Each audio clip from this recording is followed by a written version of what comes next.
75 million years ago, North America was full of scary dinos, both walking and flying, and insects the size of birds.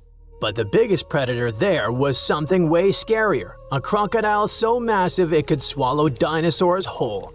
This beast was roughly the length of a school bus, weighed more than 5 tons, and had teeth the size of bananas. Its name was Deinosuchus, which literally means terrible crocodile. And trust me, it lived up to that name. Scientists have found its fossils all across North America, from Mexico to Texas to New Jersey and Montana. It means this monster could live pretty much anywhere it wanted. It wasn't picky. It roamed rivers, swamps, and even coastlines. And when it was hungry, anything that moved was fair game. Fossilized dinosaur bones show massive bite marks matching its jaw pattern. So yes, it actually took down dinosaurs. What's even crazier is its bite force. Based on skull reconstructions, scientists estimate it could crush bones with more power than T-Rex. So if a T-Rex ever got close to the water, it might have ended up as lunch. But Deinosuchus wasn't just a bigger and meaner version of today's crocodiles. It was more closely related to alligators. Recent studies show that it actually belonged to an ancient branch of crocodilians that split off before the ancestors of modern alligators and crocodiles. It was like that weird cousin in your family tree who doesn't quite fit in, but somehow looks like everyone. It had traits from both groups, like salt glands that helped it survive in both freshwater and saltwater. That's rare because most crocs today can't handle salty environments for long. This feature might have been its secret superpower. Around that time, North America was divided by a massive inland sea called the Western Interior Seaway. It stretched from the Arctic Ocean down to the Gulf of Mexico. Deinosuchus could travel across it, sneaking along the coasts and striking anywhere there was food. Still, scientists argue about its favorite hangout spot. Some say it mostly lived in rivers and swamps, and the fossils found near the coast just happened to be preserved better there. Others think it really did patrol the ancient shoreline, waiting for dinosaurs that wandered too close. Either way, this reptile ruled its world, and the climate of its time helped it thrive. The late Cretaceous was a warm, humid idyll filled with wetlands, forests, and endless food sources. Giant turtles, fish the size of cars, and whole herds of herbivorous dinosaurs gave Deinosuchus an all-you-can-eat buffet. As long as the ecosystem stayed stable, it could keep getting bigger and bigger, and it did. Throughout Earth's history, huge crocodiles have evolved again and again. It's like nature's favorite blueprint for apex predator. Even today, Nile crocs and saltwater crocs are living proof that this ancient design still works perfectly. Some scientists even joke that crocodiles are basically dinosaurs that decided to chill and wait it out. They survived mass extinctions while most other big reptiles vanished. Deinosuchus wasn't so lucky and went extinct around 73 million years ago, most likely because the environment changed and its food sources dwindled. But the ocean is still full of mysteries. Maybe some gigantic croc-like beasts are still lurking out there. And while we're guessing, let's look at some other prehistoric creatures that make scientists rewrite what they thought we knew about life on Earth. First up, we have the Dragon of Death. Don't even make me pronounce its full name, Thanatosdracon amaru. Scientists found its bones in western Argentina, in formation layers called the Plautier Formation, from about 86 million years ago, the late Cretaceous. This creature wasn't just big, it was gigantic for a flying reptile. Judging by some of its bones, it has a wingspan somewhere between 23 and 30 feet. That's like a small plane wing outstretched. It's officially one of the largest pterosaurs ever discovered in South America. Its fossils are pretty well preserved, including parts that are usually squishy and fragile in flying reptiles like vertebrae and limb bones. This gives scientists clues not just about how it moved, but about what ecosystems were like back then. Looks like it enjoyed marshy floodplains, big open skies, and plenty of prey below. Our dragon likely used its size to its advantage, either going after small dinosaurs or scavenging. The fact that this massive creature managed to evolve wings capable of flight is just crazy. Next, we've got a creature that looks like a mix of a dino and a skunk to me, Stegosaurus elengasen. Scientists found fossils of this cool guy in southern Chile among rocks deposited about 75 million years ago. The thing that hits you first, let's hope, not literally, is its tail. Instead of the usual spikes or clubs you get in other armored dinos like ankylosaurs, Stegosaurus had a flat blade-like tail made from fused bones. It looked almost like a weird paddle or frond. Scientists compare it to Aztec ammunition because of that blade structure across the tail's rear half.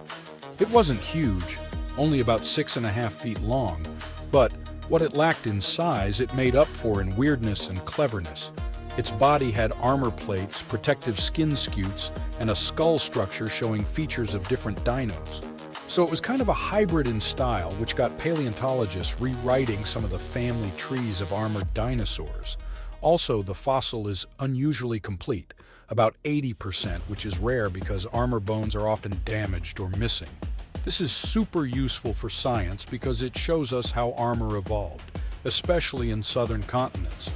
And you definitely need to meet our next hero, a truly bizarre marine reptile that once patrolled the waters of what's now Wyoming, Deinosuchus fisteri. This creature was part crocodile, part sea monster, and 100% nightmare fuel. Scientists first found its fossils over 25 years ago, but they only recently managed to piece together enough of its remains to truly understand it. It had a super long neck, which was normal for plesiosaurs, and a croc-like skull and body. Most fossil books would tell you these traits shouldn't exist in the same animal. So this guy was a stunning exception. Paleontologists have found its lower jaw, a large portion of its skull, neck vertebrae, tail, and ribs. So they were able to reconstruct not just what it looked like, but how it likely moved, swam, and hunted. About 35% of its body is preserved, which is not so often for marine reptiles, and it lets scientists learn a lot about its lifestyle. With its long neck and the power of a crocodile, plus a super combo of speed, reach, and bite, this guy was most likely a top predator of its time. Last but not least, we have this cool dino, Deinosuchus tsokhtbatari, that lived in Mongolia's Gobi Desert around 90 to 95 million years ago during the Cretaceous period. It wasn't a meat-eater like T-Rex, but more of a plant muncher. It grew to about 10 feet long, roughly the size of a tall adult human lying down, and weighed around 575 pounds. Pretty hefty for a leaf-eater. The craziest thing about this heavy guy was its hands. It only had 2 fingers on each hand, and each finger carried a giant curved claw about a foot long, covered in keratin, the same stuff your nails are made of. That keratin actually added over 40% to the claw's length, which is super rare to see preserved in fossils. Because of that, scientists can actually study the full shape and structure of the claw, not just the bone. Its hands weren't just for show, though. We can see fused wrist bones and stiff joints in the fossil, which means it could grab and pull down branches to eat leaves. So, having fewer fingers could actually be a bonus if your goal is to reach and rip down vegetation. It's a really cool example of how dinosaurs adapted in weird and specific ways to survive. Today, I'm going to tell you about creatures that had unique features which allowed them to grow to incredible sizes. They were some of the most impressive animals to have ever existed on our planet. The Argentinosaurus is a genus of sauropod dinosaurs that lived approximately 97 million years ago in what is now South America. Scientists think it was one of the largest land animals ever, with a length of up to 100 feet and a weight of up to 100 tons. A farmer stumbled upon a giant leg bone while tending his cattle. That's how he discovered the first fossils of the Argentinosaurus in Argentina in 1987. Further excavations uncovered more bones, revealing a massive dinosaur that would have dwarfed most other animals of its time. The Spinosaurus, meaning spine lizard, is a genus of theropod dinosaur that lived around 97 million years ago in what is now North Africa. It is believed to be one of the largest carnivorous dinosaurs to ever exist, with a length of up to 60 feet and a weight of up to 23 tons. The Spinosaurus is known for its distinctive elongated sail-like structure on its back. It was likely used for thermoregulation. It also had long crocodile-like jaws that were lined with sharp teeth. This allowed the creature to catch and eat large prey, such as fish, crocodiles, and other dinosaurs. The first fossils of the Spinosaurus were discovered in Egypt in 1912.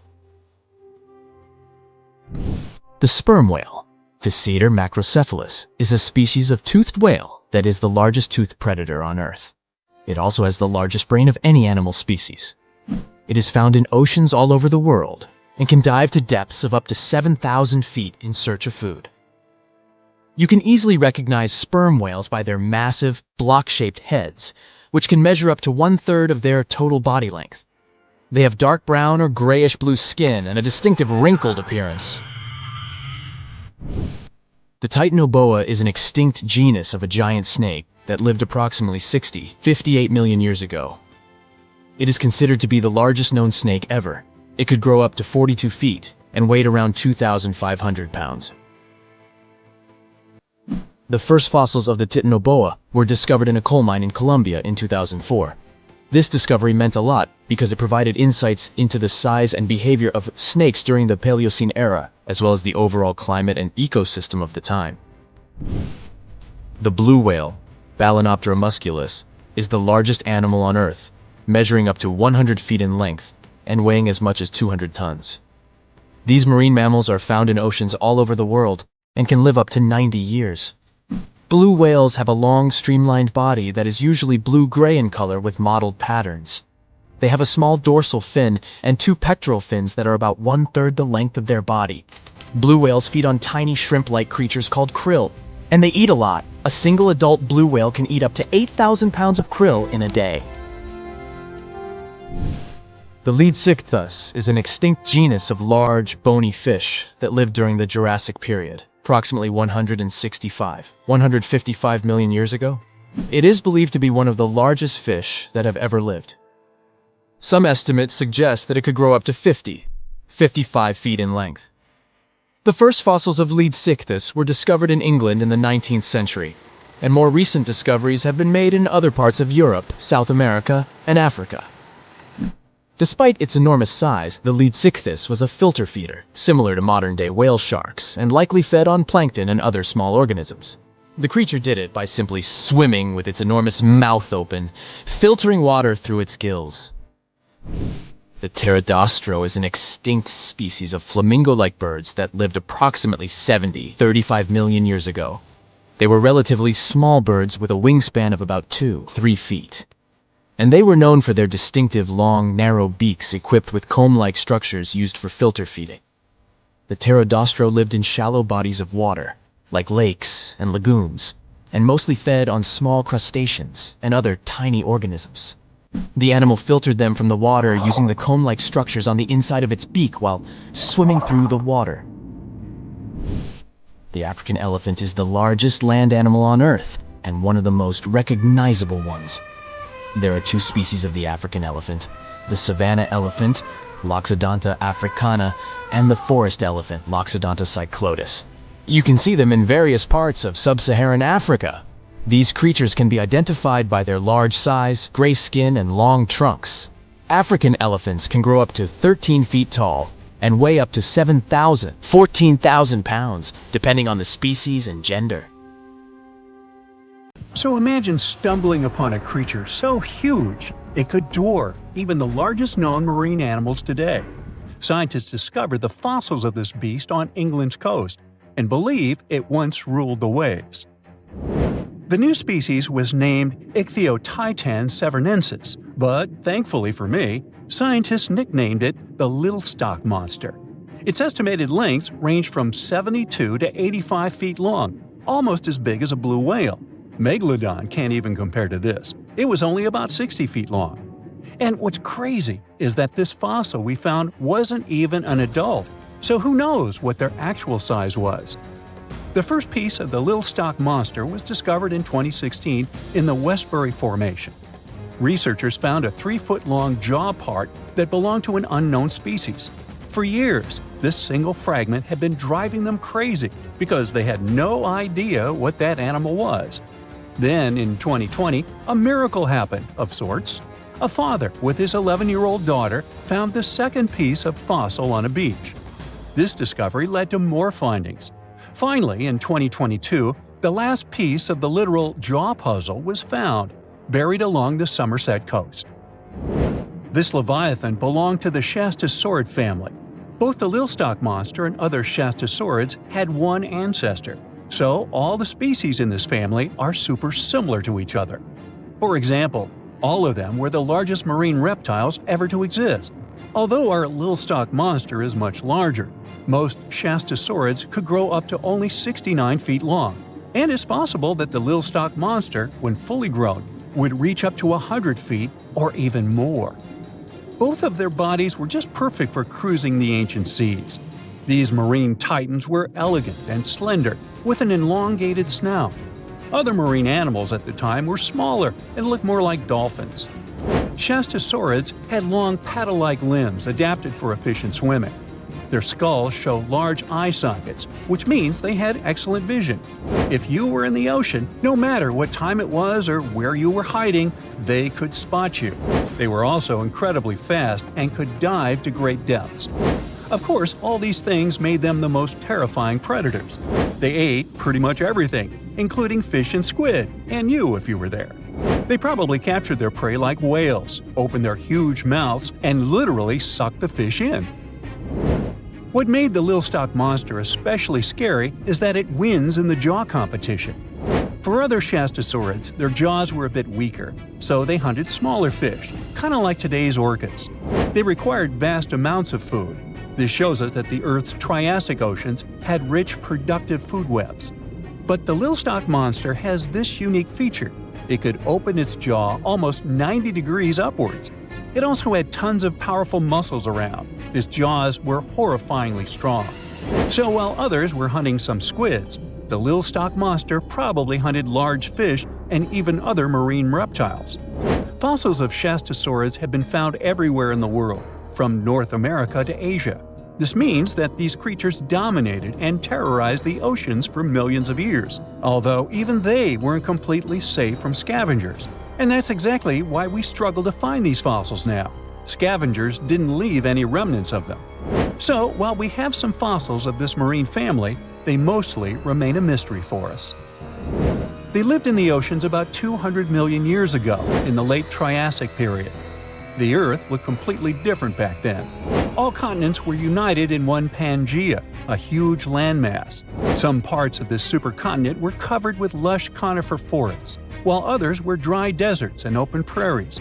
It was before the famous Jurassic period, but there were already first pterosaurs and amphibians. It seems like those monsters were crazy resilient. The Triassic period was super unstable, but they survived through many changes in the environment. Well, until the last one. The Triassic extinction came out of nowhere. It was one of the Earth's big 5 extinction events. It wiped out almost all species on the planet, including these leviathans. It's still not clear what happened exactly, but it looks like there was a huge tectonic activity.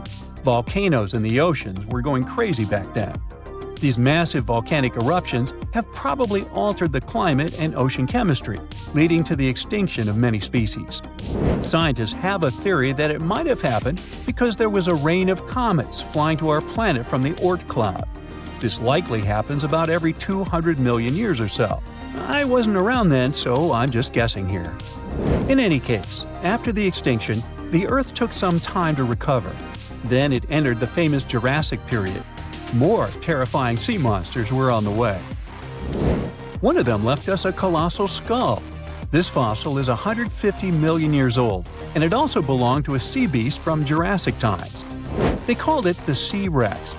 The name is very fitting. This monster could have broken a car in half with one bite. It was also discovered accidentally. A fossil enthusiast was walking along the Jurassic coast. This place is famous for having tons of ancient fossils, all because of the erosion in stormy weather. Typically, people find small spiral fossils here. However, this time, he discovered a giant sea monster fossil. Excited, he contacted scientists. They arrived at the spot right away and then had to carefully climb down a cliff to search for the rest of the skull. This fragment alone is 6.5 feet long.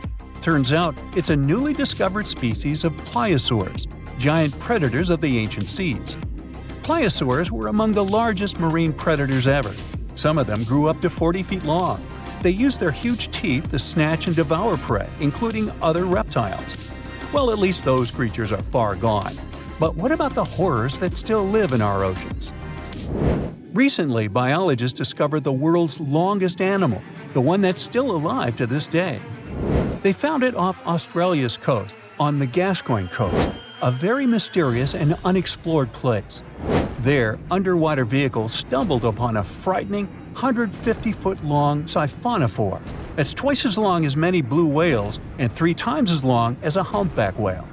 Doesn't it kind of look like one of those toy string worms? But this creature isn't friendly at all. It's a string-like deep-sea predator. What's even more scary is that this isn't actually one creature. It's a colony of small clones working together as one. Basically, collective consciousness. Ooh, Borg. Together, they stretch out like a single long string in the water. This creature might be the longest siphonophore ever found, and it was discovered at a depth of around 2,000 feet. Siphonophores, similar to jellyfish, capture their prey by dangling stinging tentacles in the water. When their tentacles touch small crustaceans and fish, they get paralyzed, and then they're reeled up to the colony's body. Expeditions to Western Australia's underwater canyons were definitely worth it.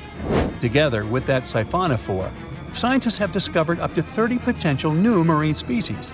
Among them were a new octopus or squid, a long-tailed sea cucumber, glass sponges, and giant hyroids, colonies of animals resembling upside-down jellyfish. None of them have been seen before in Australia. But most of them weren't as scary as the one that was recently discovered in the Gulf of Mexico. This creature is straight out of a sci-fi thriller, a 26-foot-long mangapinna squid or bigfin squid. It was discovered near an offshore oil rig at a depth of more than 7,800 feet. It has incredibly long elastic tentacles, which can be 15 to 20 times longer than its body. It holds them at right angles to its body, making it look even creepier, almost as if it has elbows. And yes, it's another deep-sea predator. These 10 tentacles probably help the squid trap their prey and drag it onto the seafloor. We barely know anything about this extraterrestrial-looking creature because they're very hard to find and study.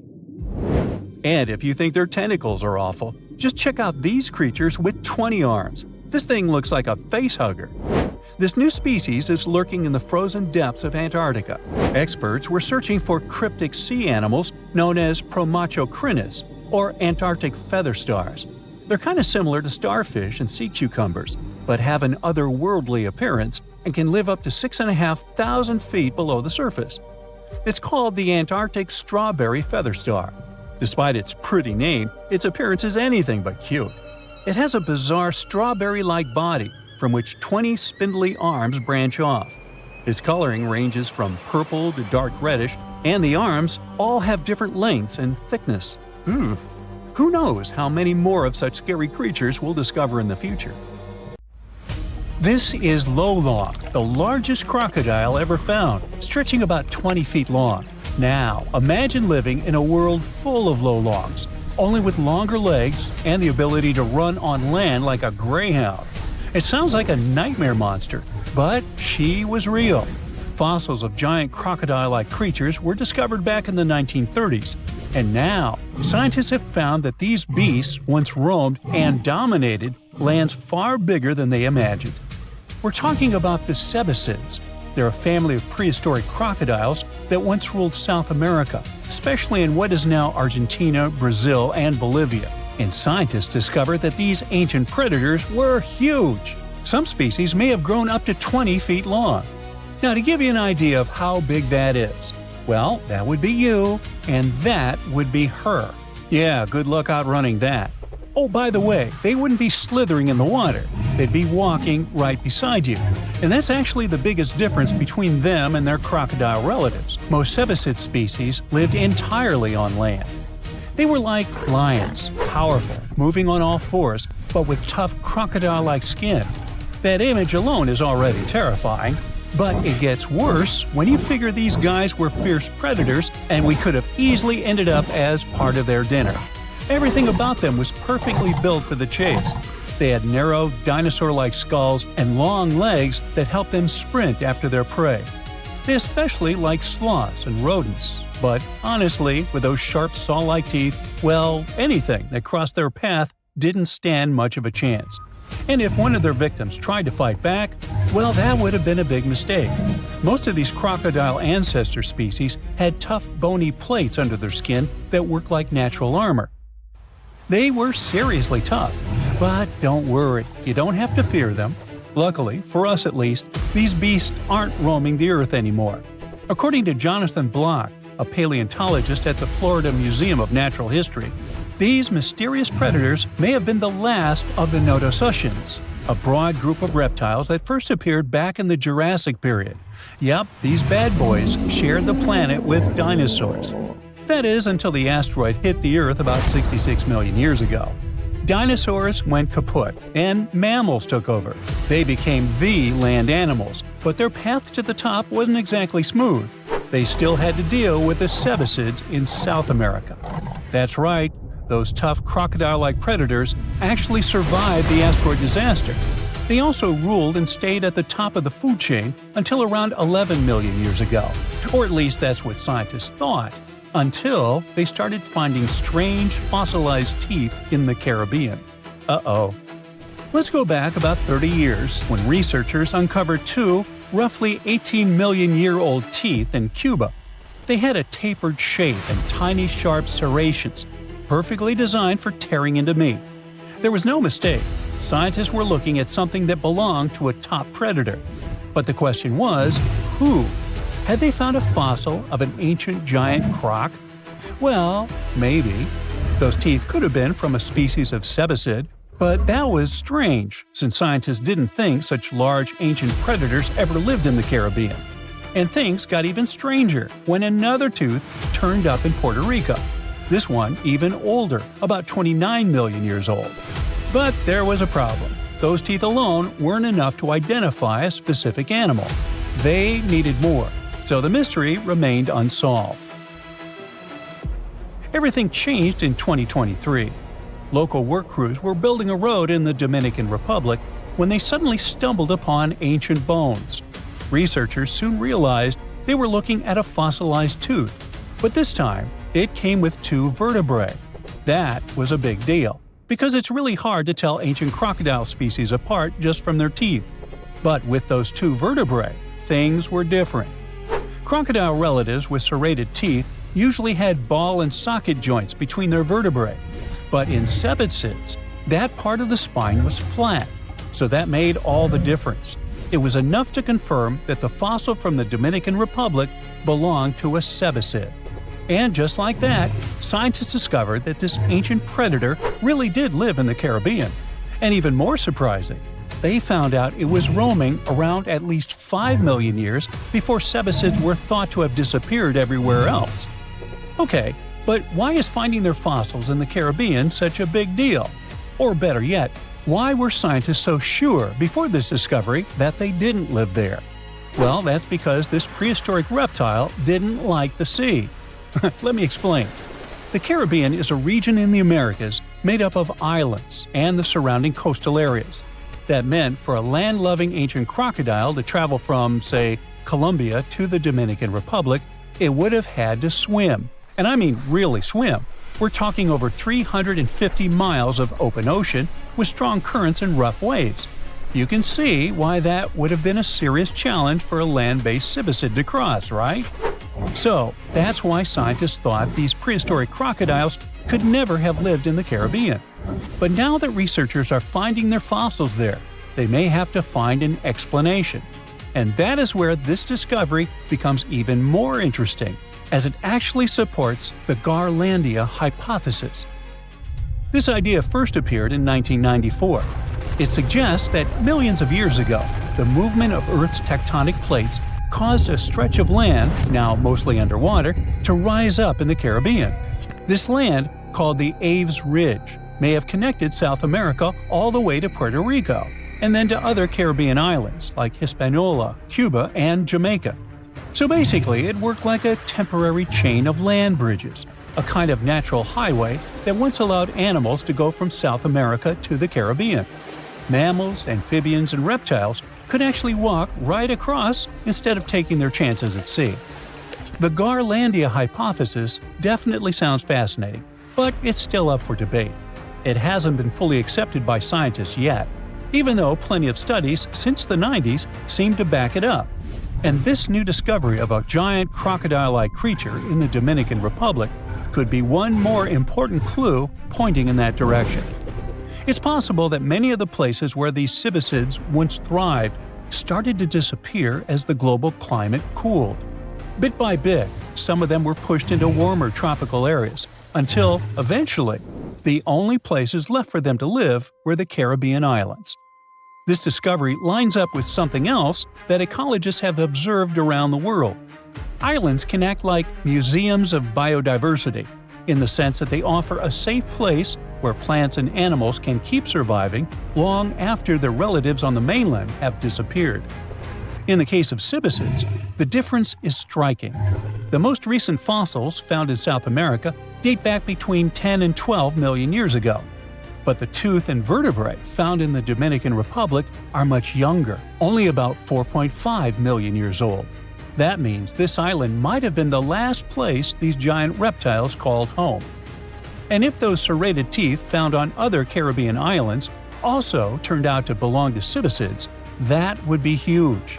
That would mean that these ancient crocodile-like creatures didn't just live in the Dominican Republic.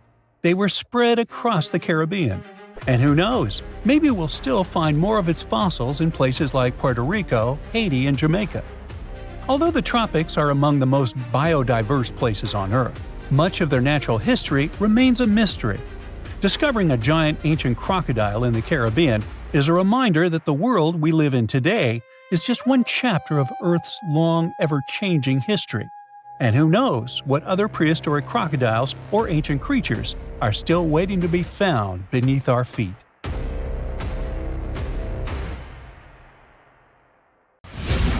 Divers have found something incredible in a Florida sinkhole, and it was…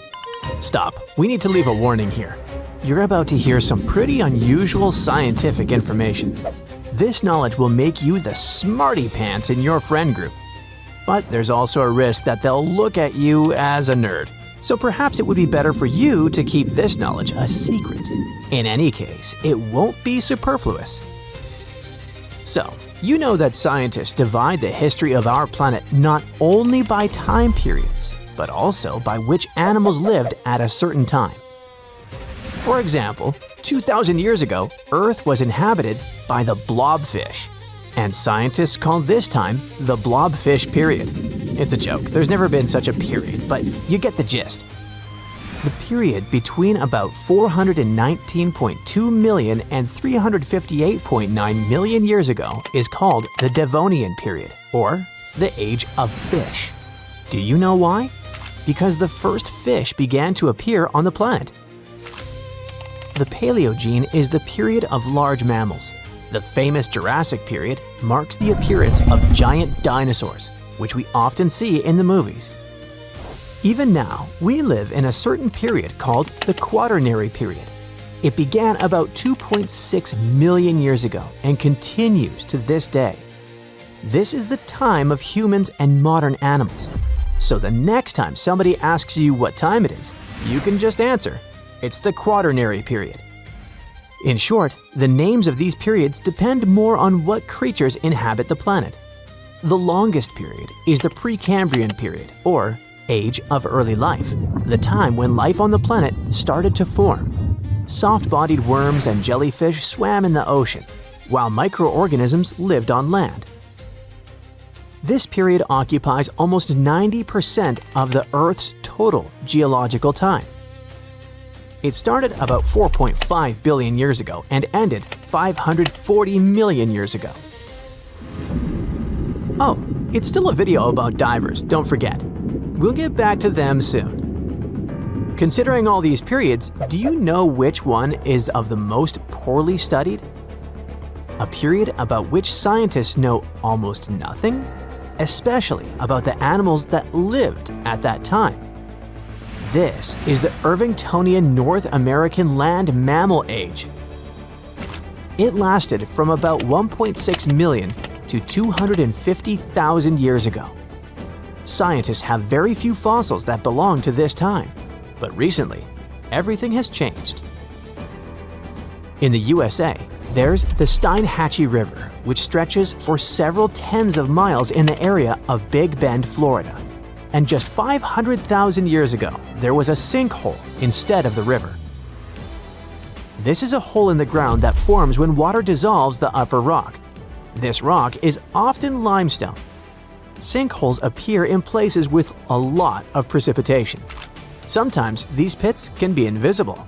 They look like ordinary ground, but the soil in them is loose and can easily collapse. If you accidentally get into a sinkhole, people will hear your screams and help you. But in the distant past, about 500,000 years ago, when animals got there, they couldn't get out of the pit, so it became their grave. After many, many years, a river appeared here, and then several fossil collectors decided to check out this place and discovered a real paleontological treasure in it. They plunged into the river and reached the bottom. There, in the murky water, they saw horse teeth sticking out of the sediment. It'd be pretty scary to find for many of us, but for these guys, it was the jackpot. After the teeth, they found a hoof shaft and the skull of an unusual animal. At that moment, the collectors realized they had made a major discovery. Over the years, the sinkhole at this place had been filled with sedimentary rocks. Then, the river compacted all this mass, which made it possible to keep everything inside the sinkhole in good condition. Many animals got trapped in this pit 500,000 years ago, and only now have people managed to get them out. More precisely, what's left of them. Divers have found more than 500 fossils belonging to ancient animals, including unknown species. They got well-preserved bones of ancient horses, giant armadillos, sloths, and a new species of tapir. The Florida Museum examined the remains and determined that they belonged to the poorly studied Irvingtonian North American land mammal age. Most of all, scientists were struck by two finds in this collection. The first was the remains of a giant armadillo-like creature, and the second was the skull of an ancient tapir. In case you didn't know, this is a very cute pig-like mammal that has a short trunk like an elephant. Divers in Florida found the remains of a distant ancestor of this animal, which may be a new unknown species. Most of the fossils in this sinkhole belong to early Caballine horses, a subgroup that includes modern domestic horses. The remains of horses are so well preserved that scientists have seen signs of wear on their teeth. This will allow experts to understand the diet of these ancient creatures. We often hear news about people finding the remains of ancient animals or dinosaurs in caves, ravines, or at the bottom of lakes. But imagine if they found such remains in a museum. It all started in the early 2000s, north of the Florida border in southwest Georgia. There was a mine where workers mined clay. One day, they found the remains of some ancient animals and gave them to the Florida Museum of Natural History. There, these remains lay in storage, waiting in the wings. And then one day, some guy started sorting them out and noticed a mysterious vertebra of an unknown animal.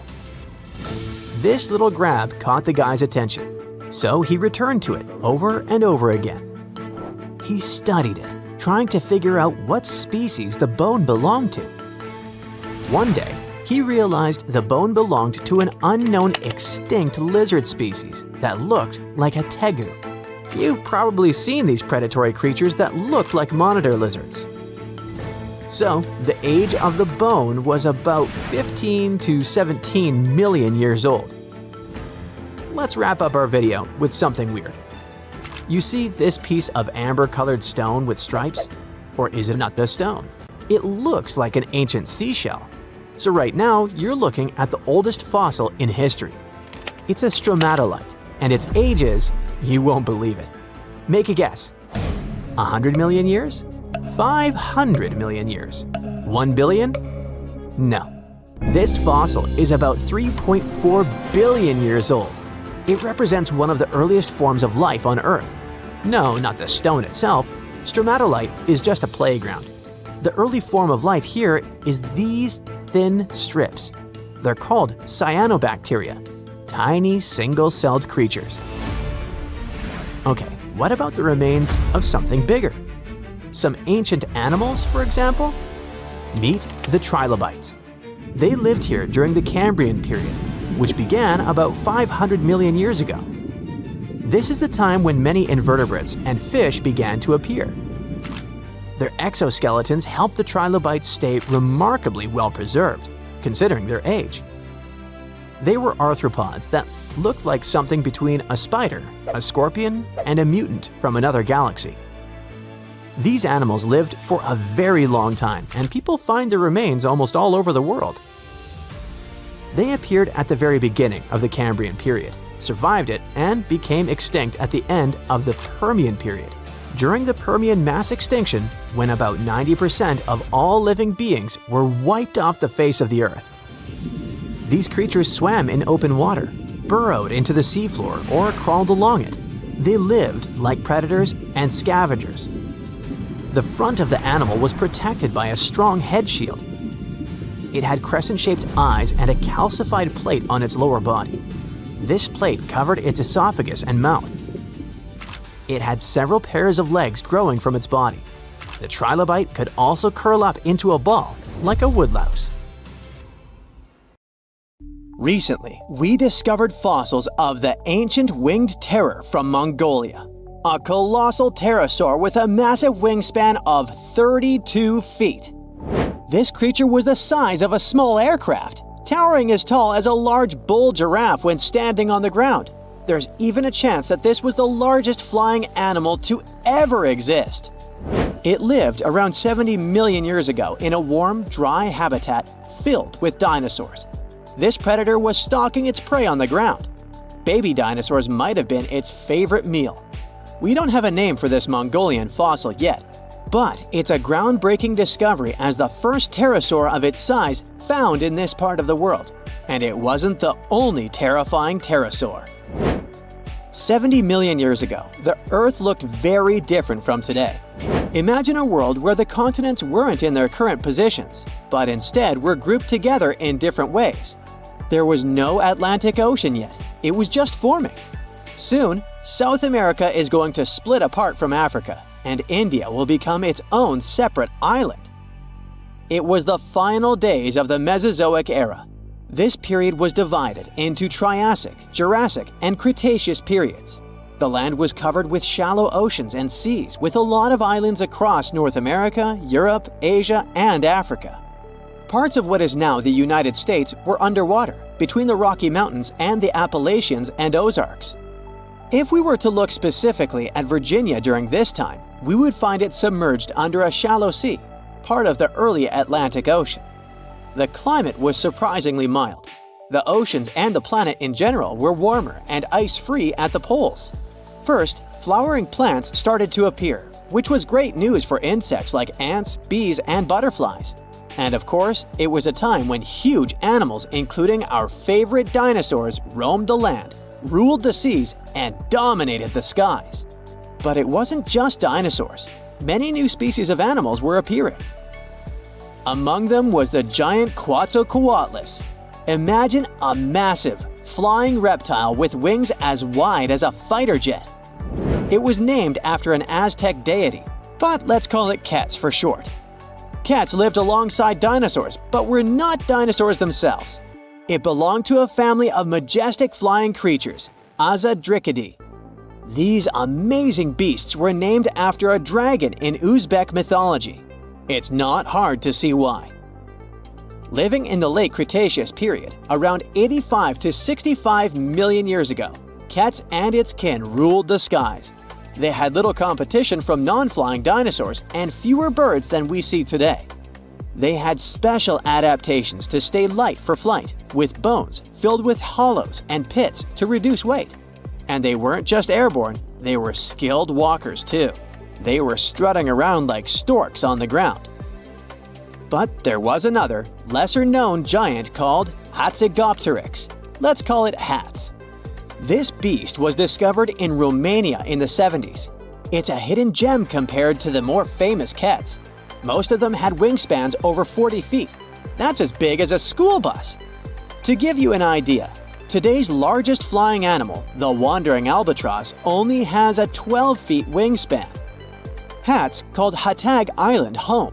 This place was like a paradise for these pterosaurs, rich in forests, rivers, and diverse wildlife, including dwarf dinosaurs.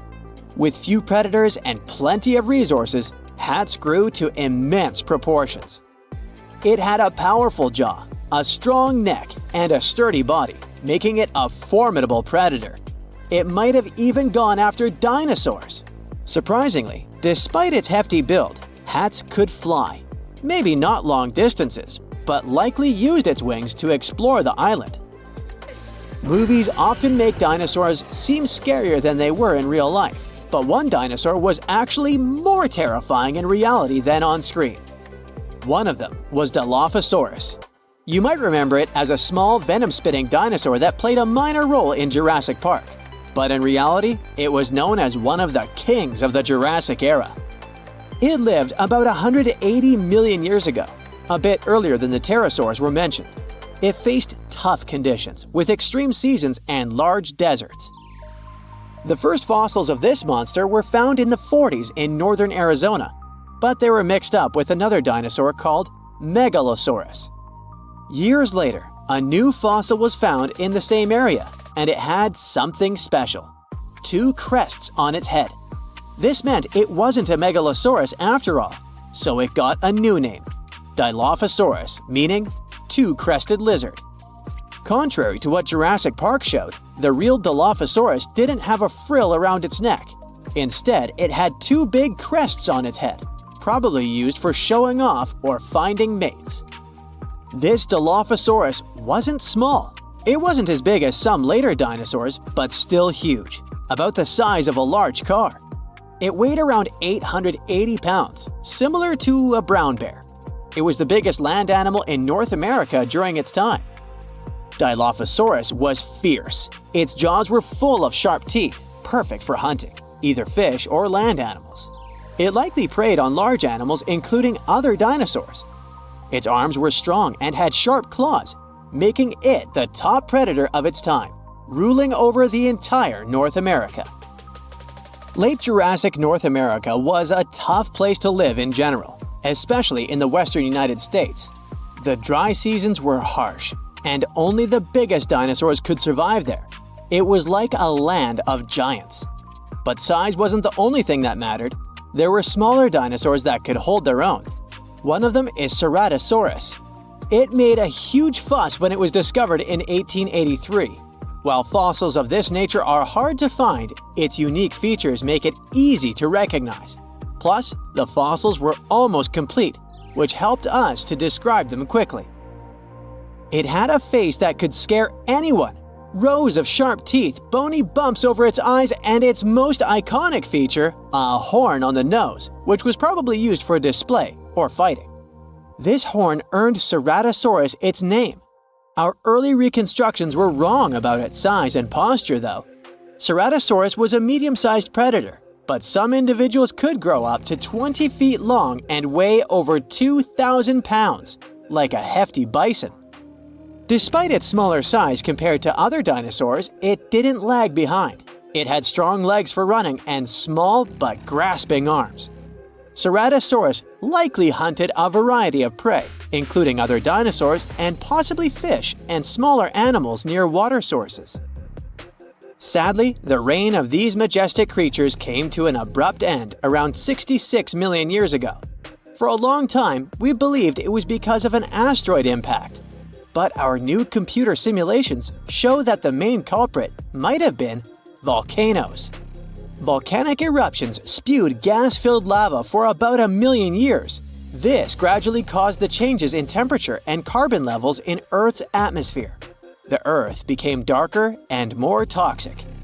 Surprisingly, the asteroid strike that formed the Chicxulub crater in Mexico might not have released as much gas as previously thought. Of course, it still had other devastating effects. It kicked up clouds of dust that dimmed sunlight and caused a rapid drop in temperature. It also caused a massive tsunami and made the climate situation worse. However, there's a chance that the extinction itself happened because of the volcanoes and the asteroid was just hammering a nail, although it's not fully confirmed yet. Whatever the reason was, the Cretaceous period ended and these incredible beings disappeared from Earth forever. 80% of the world's plants and animals were gone forever, not individuals, but entire species. Since the extinction of pterosaurs, the largest flying animals have been much smaller, so there's a chance that we're missing a link in our fossil records. Maybe one day we'll find it and reshape our understanding of bird evolution.